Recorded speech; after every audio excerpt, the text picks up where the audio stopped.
Z nami v Bruslju sta v skupini novinarjev in publicistov, ki spremljajo to sejo, ki bo jutri na sporedu na seji Komisije za peticije Evropskega parlamenta, tudi poslanka Državnega zbora Alenka Jeraj in pa publicist ter profesor dr. Boštjan M. Turk.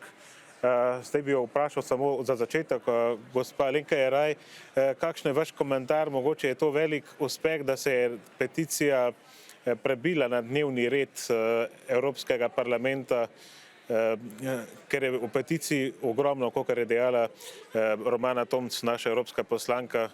Kako bi to komentirali? No, zagotovo je to uspeh, je pa žalostno, da se moramo o tem pogovarjati tudi na evropskem prizorišču, namesto da bi te stvari uredili doma. Na vsak način imamo v Sloveniji problem, ker dejansko na najvišjih nivojih nismo nikoli v resnici obsodili komunizma, kaj šele potem tudi teh žrtev, in nedostojno je, da se pogovarjamo o tem, ali imamo prostor ali ne, ali jih bomo pokopali ali ne. Mislim, da je to res skregano z vsako logiko in človeško, bom rekla, človeškim dostojanstvom do teh ljudi. Žalostno je, da se pri nas govori, da premetavamo kosti. To so ljudje, to so bili ljudje, žene, matere, možje, in prav je, da dobijo tudi svoj grob. In upam, da bo ta peticija in ta razprava jutri pripomogla k temu, da se te stvari uredijo. Hvala. Dr. Boštjan M. Turk, napisali ste kar nekaj knjig na to temo, tudi nekaj člankov. To je vendarle neko močno, zelo močno civilizacijsko, antigonsko vprašanje o čemer bo razpravljala Komisija za peticije na jutrišnji seji.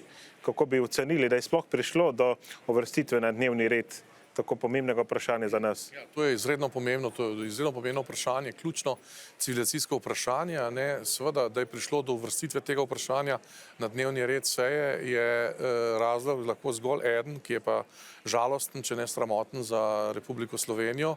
To je ta, da očitno te stvari Evropo in bi rekel najbolj razvito civilizacijsko središče sveta bolj zanimajo kot Slovenijo, tako kot je rekla kolegica Jerajeva, ki ni leta 90 opravila nekih zelo temeljnih nalog iz, bi rekel, učbenika civilizacije, se pravi dovolila oziroma omogočila dostojnega pokopa tistih, ki so spričo dejanj povojnih oblastnikov, zagrešili te strahotne zločine in so pač žrtve, o katerih se pogovarjamo, to plačale ne samo z izgubo življenja, ampak z neke vrste anatemo, se pravi obsodbo, ki tudi 33 let po uveljavitvi, bi rekel, formalne demokracije in 20 let po tem, ko je Slovenija nastopila svoje članstvo v Evropski uniji, niso razrešene oziroma pač tej elementarni pravici